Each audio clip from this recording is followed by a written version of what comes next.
And welcome back to the Today with Tally podcast. Folks, we have a great show in store for you today. We sit down with an author and a photographer who basically granted the wish of a Gold Star father and was able to get him back to Ramadi, where his son was killed in action. This is going to be an incredible interview today, and I'm very excited to do it. A little bit of background on who we're going to have on today, who's Greg Janney. Now, he wrote a book about the Battle of Ramadi, and it's called The Magnificent Bastards in Ramadi and a Father's Journey There. Now, this was published this year, March 19th, 2024, and it's about the 2004 Battle of Ramadi. And 46 Marines and corpsmen, in their own words, give their testimony on what this battle was like. And with that, we are honored to be joined by Greg Janney. How are you, sir? I am doing great, Brian. How are you, sir? Another day, another day, another day. Life is good. I'm having my coffee here, and I'm doing another podcast with another amazing man. And man, I'm looking forward to this one. This is quite the unprecedented story that you have here. It's quite an honor to have pulled it off, Brian. I appreciate the opportunity to talk about it. You know, I don't think it's ever happened before, at least in the research that I've done, a Gold Star parent going to Iraq or Afghanistan, or really anywhere where we've had combat operations in our nation's history, to bring a Gold Star parent to the place of the fallen. In this case, you brought a Gold Star father, John Wroblewski, back to his son's final resting place, where he was KIA while fighting in the Battle of Ramadi.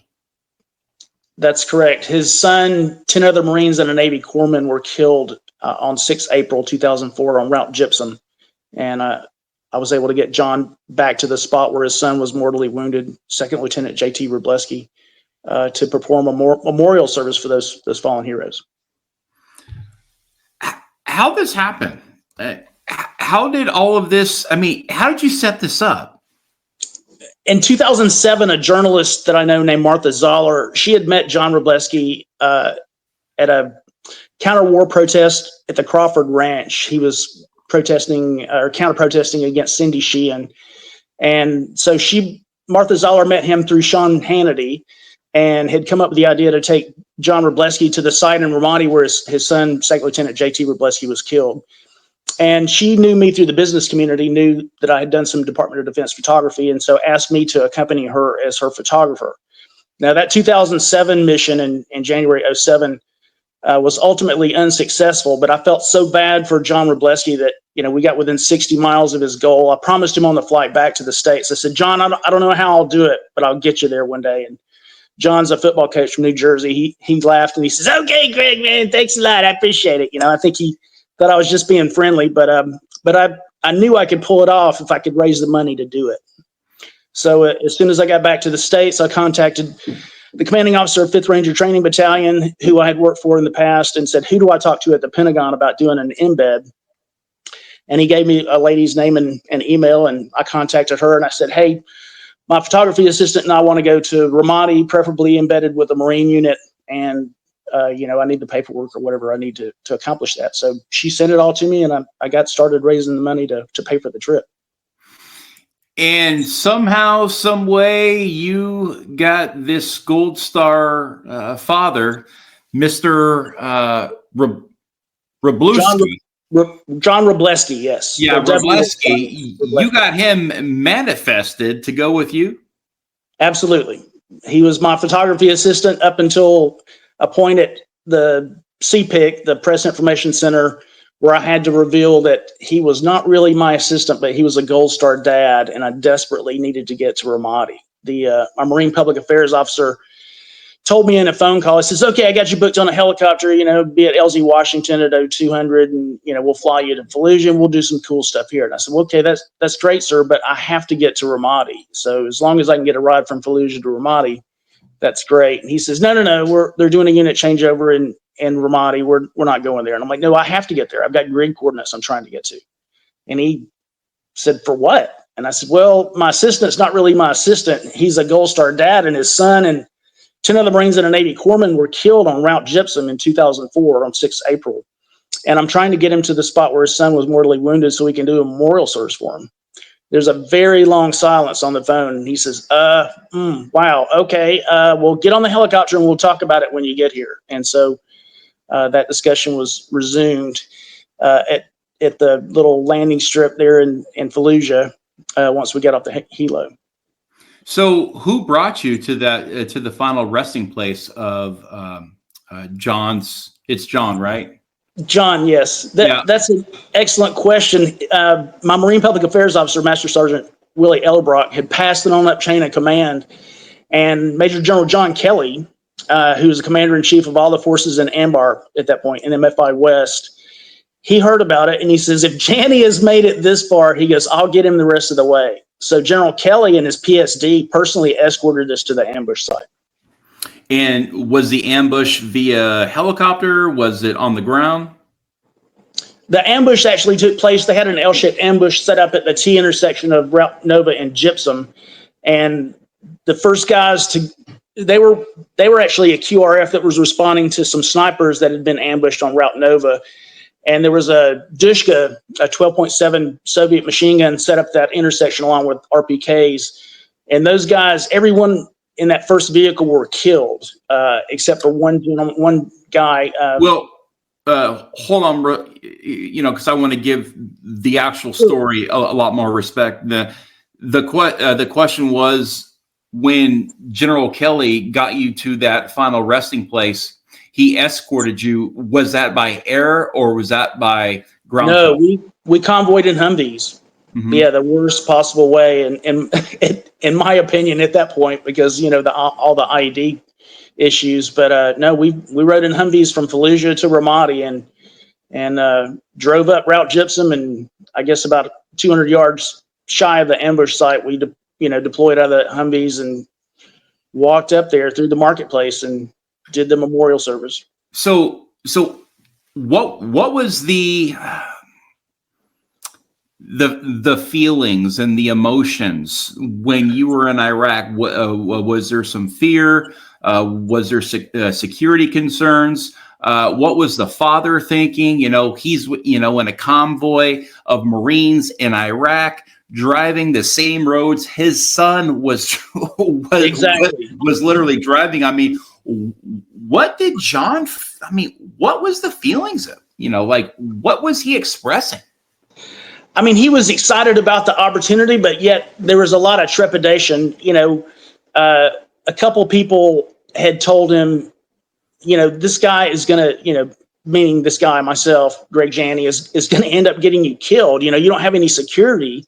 And I explained to him that the Marines around us, the PSD guys and 2-8, when the PSD guys weren't there, that was our security. It was an actual embed. So, we had security. We were not just wandering around the streets of Ramadi aimlessly, so we felt pretty safe. The biggest thing that I was concerned about is before the trip, I told John, I said, look, you need to get some ceramic body armor like we had in 07, talk to some of your son's fellow Marines and, get some body armor because you're going to need that. And I already had a set that I had obtained prior to that 07 embed. But when John showed up at the Atlanta airport, I said, okay, let me see your body armor. And he pulls out a Vietnam era flak. And I thought, oh my God, what in the world, But at that point, we were flying out the next morning. It was too late for me to do anything. So, and I didn't want to scare him. So I just said, oh, okay, great. Yeah, that'll work, And so the whole time when he was there, my main thought was, please God, don't shoot John, shoot me if anybody, but don't shoot John. So, and obviously none of that stuff happened. We were safe with the Marines that surrounded us, but that was my primary fear, was that how ironic would it be if something happened to John, the same place that his son was killed. So you get to the final resting place from where his son was mortally wounded, which would lead to him being KIA. Yes. What was that moment like when you guys got out of the Humvee and walked to that site? You know, John was riding with General Kelly, and they were a couple of vehicles ahead of us. And, you know, the call came on the radio, okay, they need you up front. And so I jumped out and grabbed my camera gear. And thankfully, we had a Marine combat cameraman with us, Corporal Angel, who videoed the memorial service. And so we walked into an alley, concrete block, cinder block lined alley right off of Route Gypsum that was pretty close to the spot where John was shot by the sniper through the handset of the radio. And I think the reason that we didn't do it right in the middle of the market, you know, just for security, since we had General Kelly with us, that probably wouldn't have been the smartest idea in the world. But the entire time that we were there, you know, I'm busy snapping pictures, and the Corporal Angel is getting good video for us. So that would later air on Fox News on Memorial Day of 2008, right after I got back. But it was pretty stressful. You know, I mean, I'm looking at windows and, you know, remembering the advice that I got in 2007 when a Lance Corporal told me, don't stand still and don't move in a straight line because somebody will shoot you. So it wasn't quite that bad in 08 when we went back, but that was definitely a concern. What was the memorial service like, and how long was it? The memorial service was probably about 5 minutes long. John read a little background. I think the actual verbiage of the service is in the book that I wrote. But, you know, he read the names off of the 12 guys that were actually killed on 6 April, along with his son, you know, Second Lieutenant J.T. Wroblewski. And then asked for a moment of silence, which, you know, we all bowed our heads and gave a moment of silence to honor those fallen warriors. And then we started walking out of the alleyway, and the gentleman that owned the house right next to where we conducted the memorial service, he came out and introduced himself to John Wroblewski through an interpreter and said that he had actually had sons that were killed in that battle too. So it was actually a very interesting moment where, you know, the father of some of the combatants that the Marines killed, as well as the father of a Marine that had been killed, you know, shared a moment and a handshake. And, you know, it was a very, very wonderful moment in spite of the fact that they were both, you know, honoring the sons that they had lost. Incredible. Now that's it was pretty deep, man. It really was. Like I said, I had no idea what this guy wanted when he, you know, I guess he wanted to know what we were doing next to his house, but he came out and shared that he too had lost sons in that battle. And it was a pretty special moment. Wow. Yeah.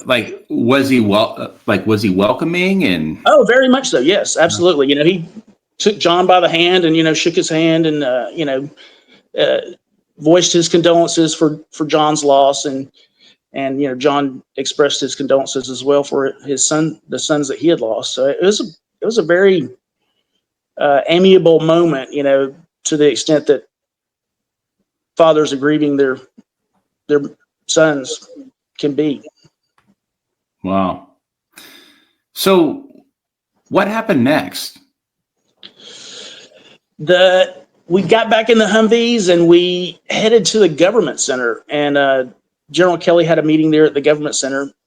And from then we went to Camp Ramadi. So John and I can get our housing assignments. We were assigned to a joint security station. So John and I, most of the time that we were in Ramadi, we stayed at JSS Kerbala, which was just basically a big Iraqi mansion surrounded by HESCO bastions where the Iraqi army and Marines lived. So we stayed in the closet of this big house there and did foot patrols with 2-8 just about every day that we were there for the rest of the time that we were in country. Did the Gold Star father accompany you on those embeds? Absolutely. He and I were inseparable. I didn't go anywhere without John. So we did foot patrols with 2-8 along those same roads that his son had walked when he was there in 2004. You know, Route Nova, Route Gypsum, MSR Michigan. So yeah, we went everywhere with those those 2-8 guys and actually lived with the Iraqi Army and the Marines in that joint security station. They're right just inside the gates, the western gates of Ramadi, where the arches are, if you've ever been there. No, I haven't. So this Gold Star father was literally living in the moment and walking the same footprints as his son was years ago. Absolutely. We did some of the exact same things that his son had done. Although we didn't, his son was stationed at Combat Outpost, and we were at, like I said, at that joint security station, which was across MSR Michigan, on the opposite side of MSR Michigan from where his son was. I don't think at that point I think the Iraqi Army had already taken over Combat Outpost, so I don't even think that was an option for us to have stayed at the same little outpost that Second Lieutenant J.T. Wroblewski had stayed. What was the motivation? You know, because like I said, this is unprecedented. I don't think it's ever happened before. Like, what was the motivation here from the Gold Star father wanting to literally go to Iraq? I mean, we're talking. This is not a very, safe place to go and visit, if you will, where his son was killed, and have that 5 minutes, if you will, to memorialize his son, and to also pay respects and remembrance to the other Marines that fell along with him in that battle that were also KIA. Was this something he wanted to do for some sort of closure, or was there something more to it than that? I think closure was a part of it. That's what it started out as. But, when we could not complete the mission in 2007, and I made that promise to John, I think at that point he realized that he could not only have closure for himself, but honor the sacrifices of those Marines that had died with his son. Like I said, that 2-4, 2nd Battalion, 4th Marines lost 34 guys, 34 men during that 9-month deployment to Ramadi. So he knew that by doing what we were doing, he would honor those sacrifices and not just bring closure to himself, but hopefully bring some closure to all of the parents that lost sons there. How did he act during the rest of the deployment that you were there when you were embedded with the Marines? John he's always a very positive, upbeat person. He, treasures the time that he had with his son and respects the sacrifice that JT made. He knew that JT JT had a football scholarship at Rutgers, and for him to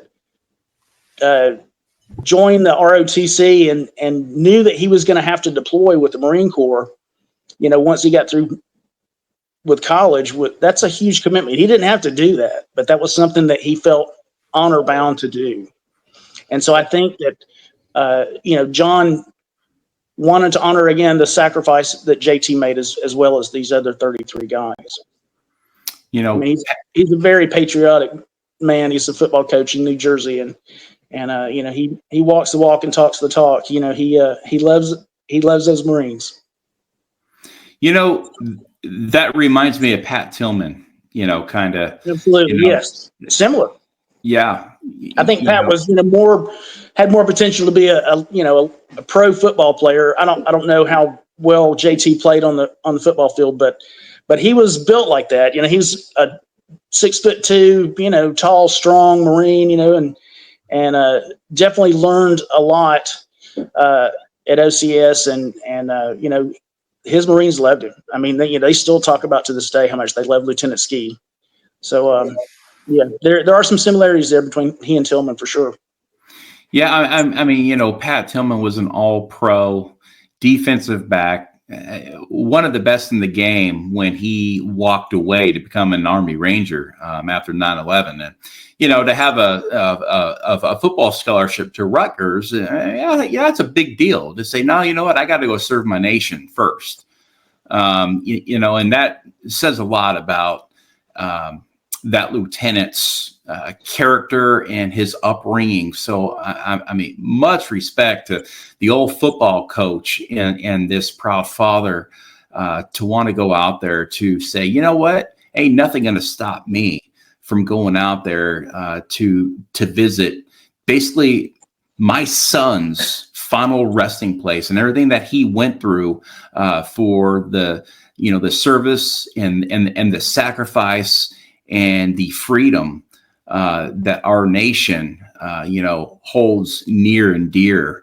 To keep that Liberty Bell here at home ringing, and I say that quite often on that program, but it's true, and it would not be ringing true every single day if it wasn't for the sacrifices of men like Lieutenant Ski. But again, to have a father do what he did, to get on that bird, land in Iraq, have a Humvee convoy to his son's final resting place for a 5-minute memorial with General Kelly, a combat photographer, a videographer, and Greg Janney to document all this is it's almost movie-esque. Now, you wrote a book on this. Please explain what the book is about, where the proceeds go, and where we can find it. Absolutely. Initially, the book was going to be titled A Father's Journey to Iraq, and a short story version of that was published by PJ Media back in 2008, right after we returned from Ramadi. And I figured that it really needed to be more about just Lieutenant Ski and John. So I started interviewing some of the other Gold Star parents. And in the process, some of the 2nd Battalion, 4th Marine guys got word of it and started contacting me and say, hey, why don't you interview us and tell, about the Battle of Ramadi in which, Lieutenant Ski was killed. And I said, okay, that I can do that, but there's going to need to be a lot of you. I can't just interview a couple of guys. And so that started basically a 12-year process where I had to get to know these guys well enough and for the Marines to come to trust me to share their combat stories. As you know, being a Marine yourself, they don't share those stories with just anybody. And I'm a pogue. So, I was pretty low on the totem pole when it came to revealing, their innermost thoughts and feelings that they had during combat there in 2004. So I went to a lot of reunions. I went to a silver Navy Cross presentation for Sergeant Eric Smith and photographed that and posted these photos online to the reunions I went to. So these guys could get to know me. And so eventually 46 of them knew me well enough and understood that, I didn't intend to make a profit off their brother's deaths. And that was the biggest obstacle I had to overcome, was to explain to these guys that, look, I think if I donate 100% of the profits from the book to set up a scholarship fund for the survivors of the 34 guys that were killed during that deployment, that would be the best way to use any profits from the book sales, because I certainly don't want to profit from their deaths. So we've got a scholarship fund set up for the survivors of these 34 guys. Like I said, the book hasn't had a lot of publicity yet. I did have a publisher, but the publisher doesn't have a lot of money to promote the book. So it hasn't generated the sales that I would like to see yet, but I have high hopes that it will do so. Like I said, there's interviews with 46 of the Marines and Navy corpsmen, some officers, a lot of NCOs, Lance Corporals on down to privates. So it tells, it's a very raw, gritty, there's no holds barred in these interviews. The only thing that I promised these guys that I would not do was I would not dishonor the Marine Corps or any of their fellow Marines or Navy corpsmen. I didn't want to put anything in the book that would maybe cause someone to harm themselves, from guilt, survivor's guilt, or anything like that. So that was my main thing, was to honor, the warrior spirit and the sacrifices that these guys made through their interviews. And then the end of the book is, the failed mission in 2007 and then the successful mission in 2008. And the book is available on Amazon. You can look it up by my name, Gregory Janney, or you can type in this big long title, The Magnificent Bastards in Ramadi and a Father's Journey there, whichever is the easiest way to get there. But it's $29.95, and again, all the profits from the book go to the scholarship fund for the survivors of the 34 guys that were killed. You spent years, 12 years writing the book. 46 different Marines that you interviewed that are all in the book. Yes, sir. That's correct. It took a long time to get to know these guys well enough for them to trust me to share those stories, but they knew that my intentions were pure. I mean, a lot of them realized that just from the second trip that I made with John there. They said, "Oh, wow, you didn't make it the first time, but you went again." And I said, "Yeah, absolutely. I promised John that I would get him there. So, a promise is a promise. So I am a man of honor, and if I say I'm going to do something, I'm going to do it." And like I said, it was an honor for me to have gotten John there and have pulled that off. And I just want this book to be a tribute to the service and sacrifices of 2nd Battalion, 4th Marines, and vicariously, to all branches of the service for the combat service that these guys and women have given us. Sure. So did every single one of these 46 Marines that you have in this book that you got testimony from know Lieutenant Ski? I mean, most of the guys, all the Echo Company guys, because Lieutenant Ski was an Echo Company lieutenant. So yes, of course, those guys knew him, but there's, interviews with some of the Weapons Company guys and Golf Company guys. And even some of the snipers. I think there's 3 snipers that are Marine Scout snipers that are interviewed in the book, and they didn't necessarily personally know Lieutenant Ski, but they knew of him.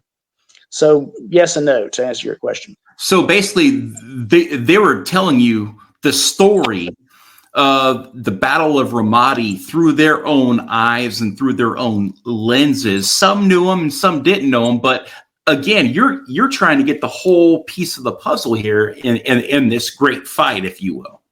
Absolutely. I mean, and that's what's great about the book is when I first started doing the interviews, it was a big puzzle, but the more interviews I got, the more puzzle pieces came into place. Initially, it was a citywide attack by the insurgents on 6 April, but in the book, you learn about why it kicked off on the 6th of April rather than later on when it was actually planned. They had some of the Marines had done a raid the night before on the 5th of April and had snatched a couple high value targets that were the guys in charge of planning the citywide attack to coincide with the Battle of Fallujah.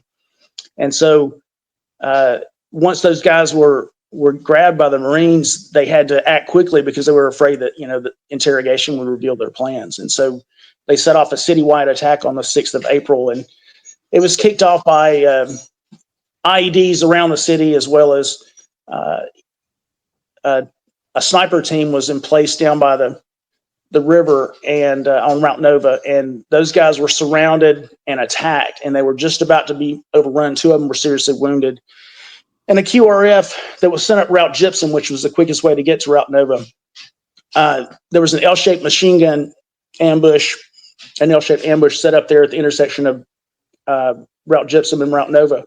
And everybody in that first vehicle was killed during that ambush. They had a Dushka, a 12.7 millimeter Soviet machine gun set up there, along with a bunch of RPKs. And everybody except for one guy, Deshaun Ote, was killed that was in that first vehicle. And then Lieutenant Wroblewski was part of the QRF sent to rescue the QRF, as it were. So it was very chaotic. And like I said, these guys, they bare their souls. Like I said, there's nothing held back in these interviews. So if you want a good firsthand account of the Battle of Ramadi, this book definitely gives you that. Out of the 46 that you interviewed, were there a lot of similarities in stories, or were all these 46 completely different stories on their own experience? I guess what I'm trying to say is, was there any repetition, if you will?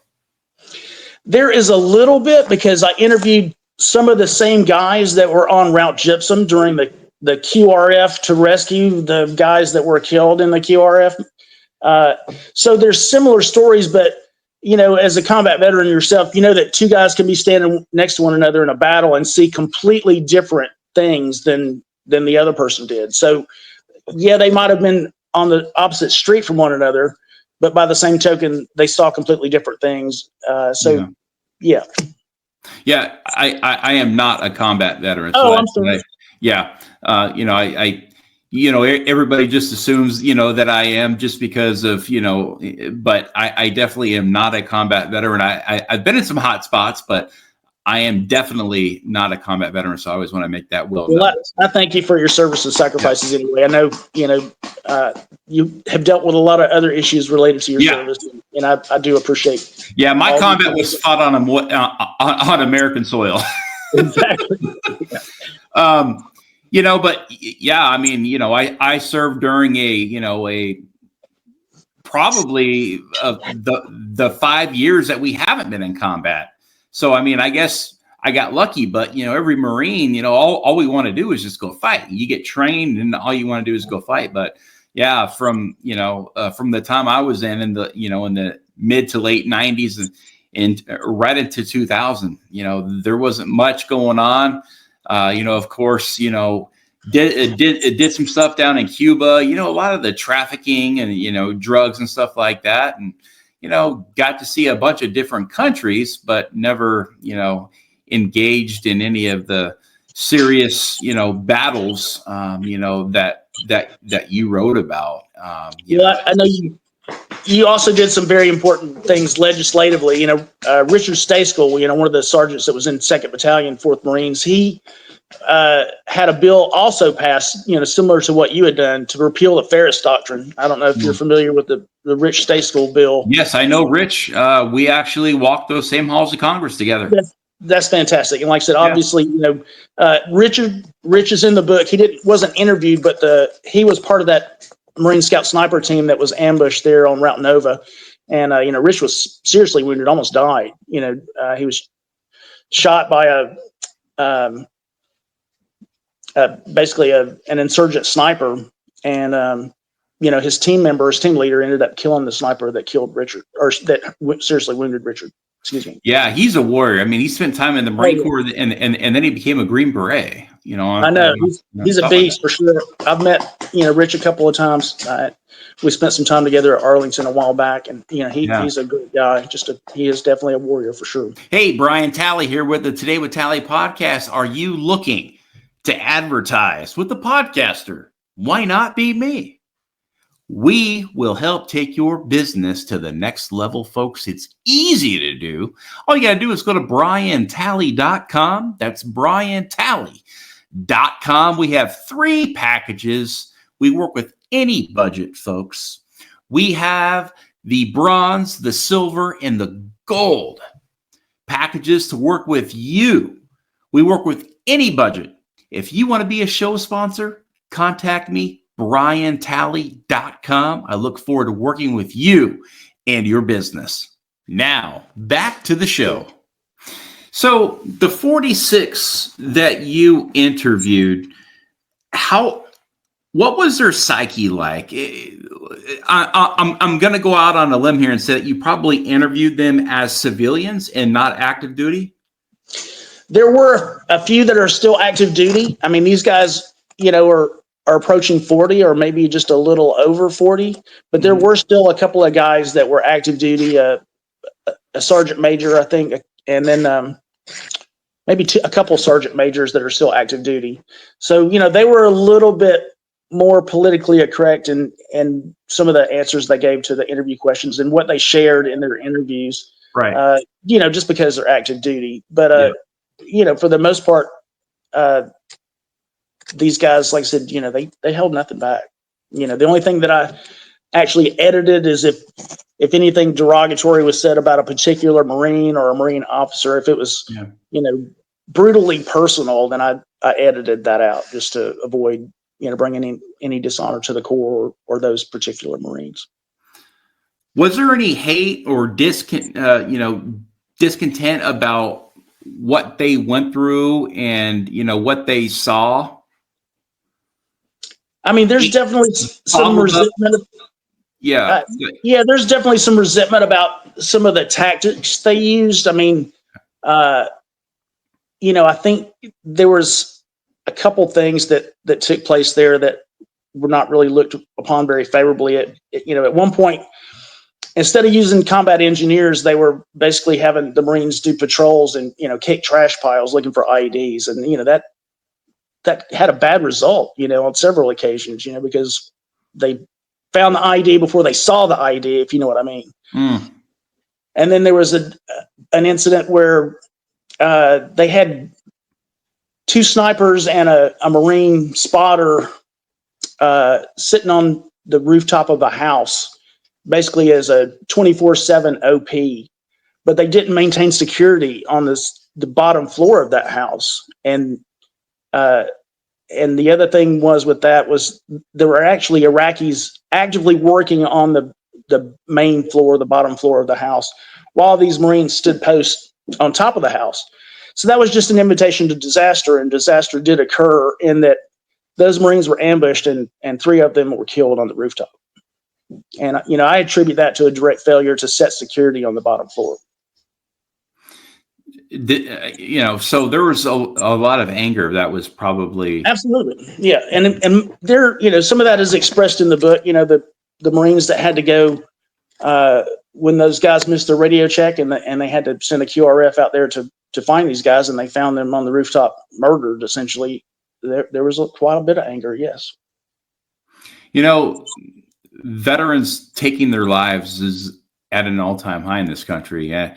22 to 40 a day is, basically what the parameters are on that. The VA says 20 to 22. Of course, I think that's always going to be on the low side.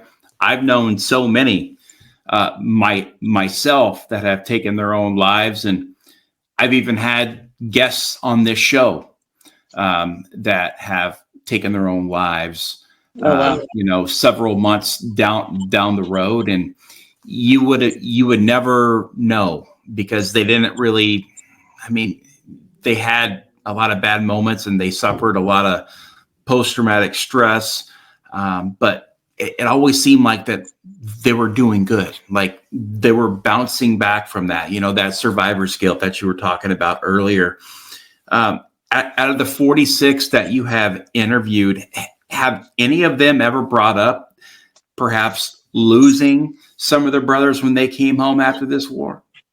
I don't think, suicide of one of their brothers was mentioned directly in the interviews, but PTSD and survivor's guilt, was discussed with quite a few of the Marines and corpsmen that I interviewed. The culture of the Marine Corps was not one that was very understanding of sharing that survivor's guilt and PTSD to start promoting healing. But I think, through the suicides of the veterans, it did come out that, look, we got to do more for these guys and provide them support. And several of these guys that I interviewed did discuss the things that had helped them, overcome those challenges. EMDR, there's one gentleman that had mentioned this magnetic treatment to the prefrontal cortex, that helps restore those neurons that had been basically damaged, through PTSD and survivor's guilt. So there is some discussion about effective treatments, and these guys are very supportive of one another, and they are very tight as far as, Facebook and calling each other on the telephone. So they're very supportive of one another. But I mean, that's something you always got to be watchful for is, somebody starts to self-isolate or is kind of falling away from the group, then, that they are pretty good about checking on one another. But, it's always a concern, and it's terrible that these guys didn't feel like they, were supported in trying to seek help.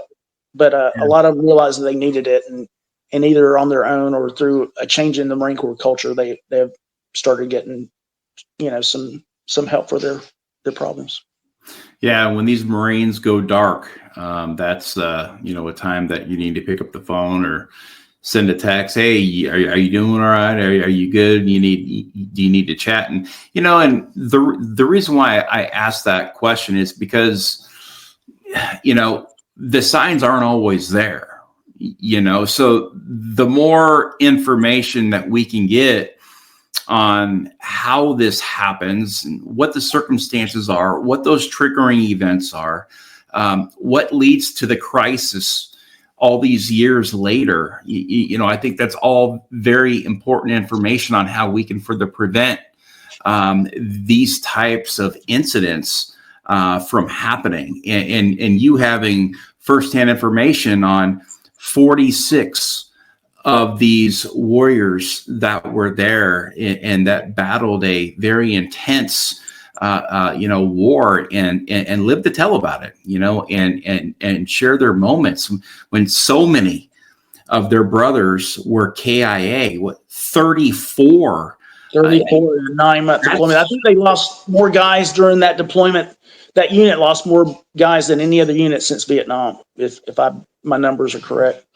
And I tell you what you're saying too, Brian, it strikes a chord too, because there were some Marines that were pretty resistant to the idea of a book at all. Matter of fact, I had one officer tell me flat out that he would not participate in any shape, form, or fashion because my book was going to end up getting somebody killed. And that's why I strove to make sure that I did not do write anything in the book that would, bring dishonor to the Corps or an individual Marine. And I tried to scrub every comment that I thought would, I didn't want to be the one that would push somebody over the edge, or something that I had written or something that one of their fellow Marines had said. So I was very conscious of that when I was writing the book. Why did he say that? Like, what was the motivation there? Like, how would it get somebody killed? I think he was afraid that I would just, write down and publish whatever anybody said. How Marines, they give each other a lot of crap, off the field, so to speak. And like I said, several guys did mention individuals that, they felt like were not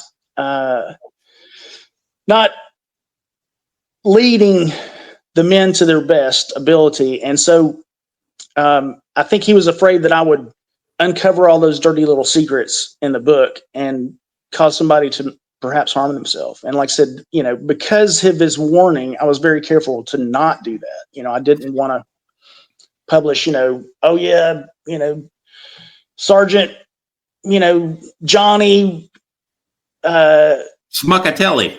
Yeah, Smuckatelli, Sergeant Smuckatelli ran and hid during the combat, Right. Nothing like that happened, but that's just a scenario. But no, I didn't publish anything like that I thought would damage anybody.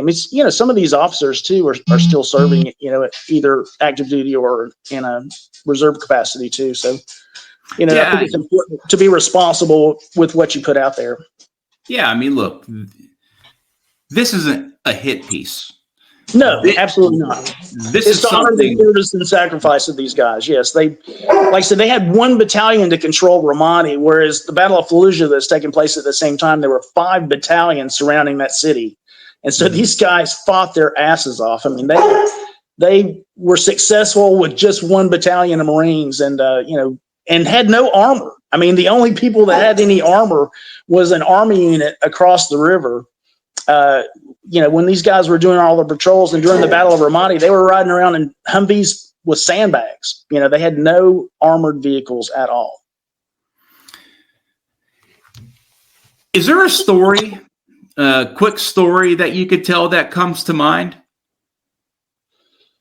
about the book?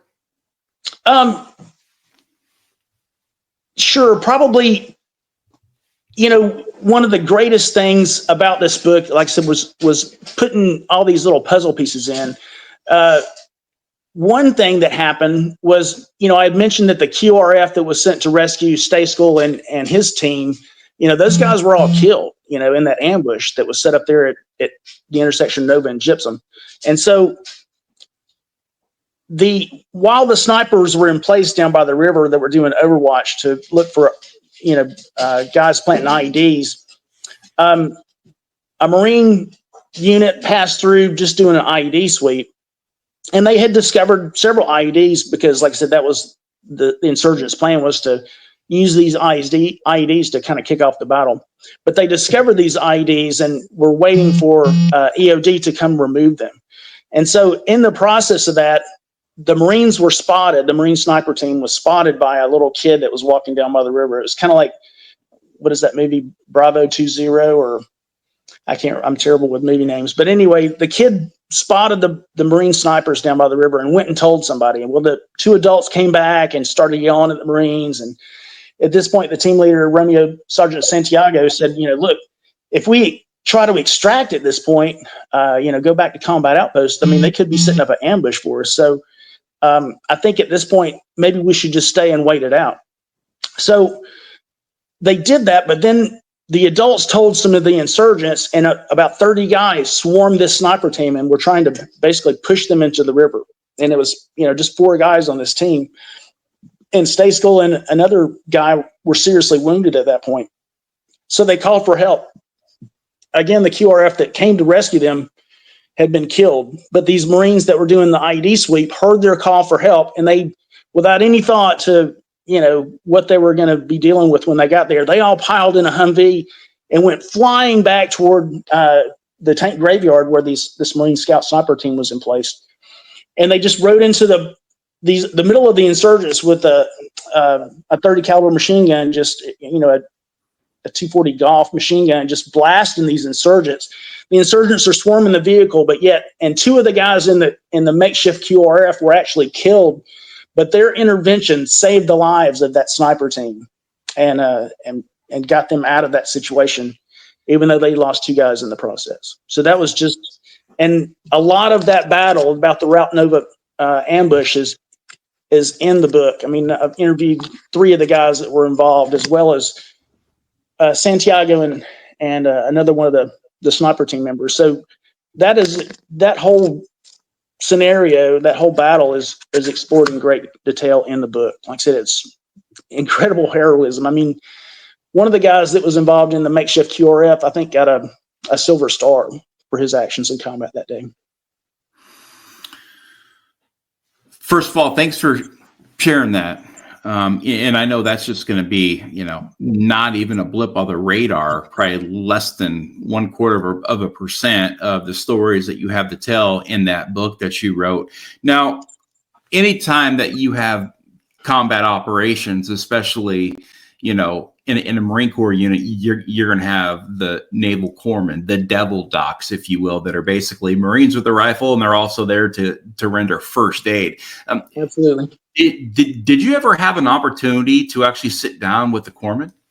Oh, yes. I've interviewed, I want to say 2, if not 3 of the corpsmen here. Doc Grimes, I mean, his interview, these corpsmen, some of the stuff they experienced was as harrowing, if not more so, than what the Marines experienced, because in the middle of combat, they're tending to this wounded Marine, but the insurgents had developed this strategy where they would swarm any wounded Marine and the corpsman that was taking care of them to try to capture or kill the corpsman and the Marine. And so these devil docs were, taking care of the Marine, stitching up, putting in quick clot or whatever, and, leveling the M16 at insurgents 10, 15 feet away from them, blasting these guys to keep their Marines safe. So those guys' stories are just, absolutely chilling. It just would blow your mind, some of the stuff that these devil docs went through.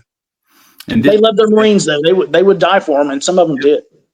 And matter of fact, in the ambush where those 10 guys were killed, one of them was a corpsman, Mendez Acivas, and he was rendering aid to Staff Sergeant Walker, and was killed while he was rendering aid to Staff Sergeant Walker. They found his medical bag out, and his scissors and his medical bag were actually captured by insurgents and later recovered. But yes, he was killed while rendering aid to, in the middle of the ambush. And this is why devil docs are widely respected in the Marine Corps and really across any branch of service. I mean, talk about warriors, they're sitting there rendering aid, they've got, and they're, and they've got eyes everywhere, and it's like, I'm taking care of this guy. I'm trying to treat him for shock and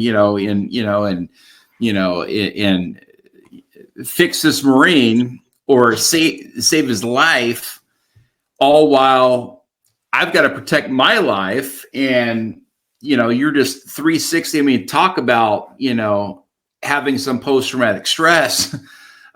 when you come home. And that right there is just, it's heroism to the, to the highest power. Absolutely.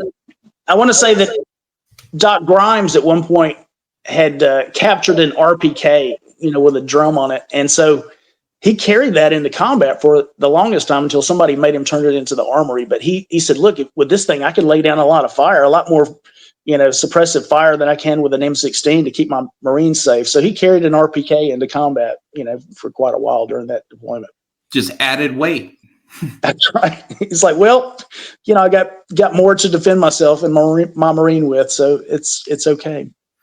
You know what? They know what they got to do to survive, and they're there for one reason, and that reason is to take care, of those injured Marines and the fallen Marines that, risk it all, the service and the sacrifice to take care of this great nation, and to eliminate the bad guys out there in this world, as there are many, of them. But where can we get your book? The book is available on Amazon. And if you want a personalized copy, you can contact me. I can autograph a copy for you. I have a few author copies left. And so if you want to reach out to me, you can reach out to me through gregjanney.com. And again, the book is available on Amazon.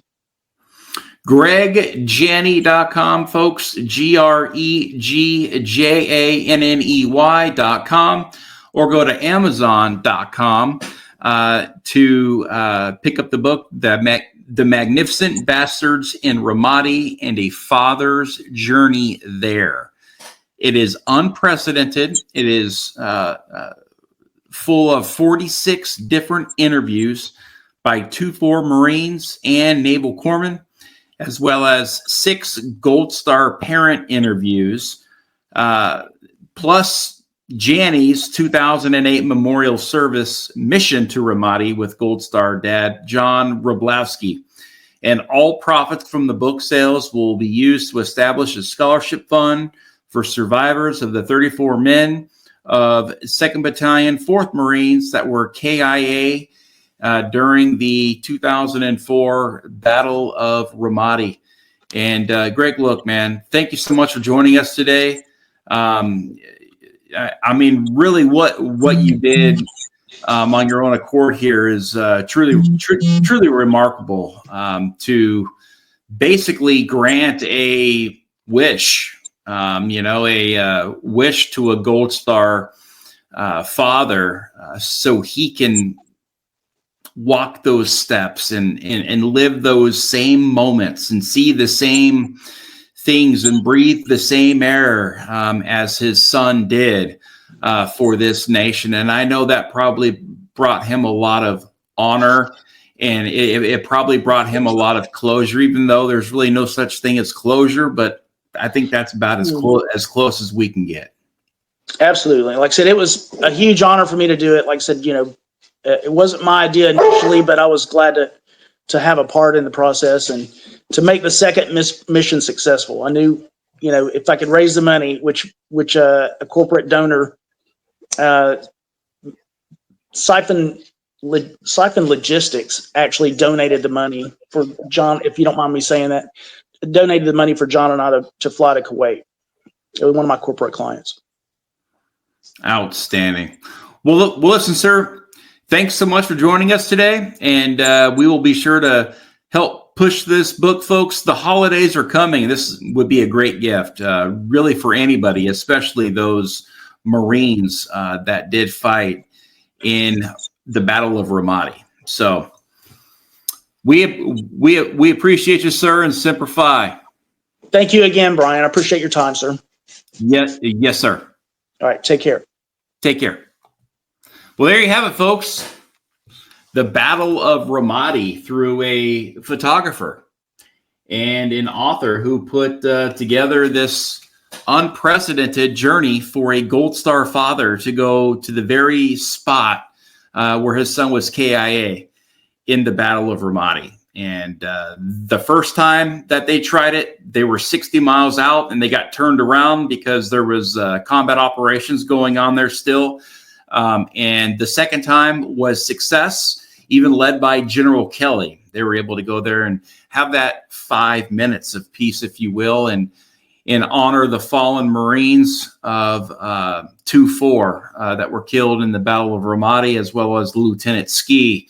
And his father was there to lead that memorial service, all because of Greg Janney, and the assets he had, if you will, in the Pentagon, as he was a photographer and embedded in a lot of these situations during the 20-year war on terror. So, folks, I highly, highly recommend that you go out and get this man's book.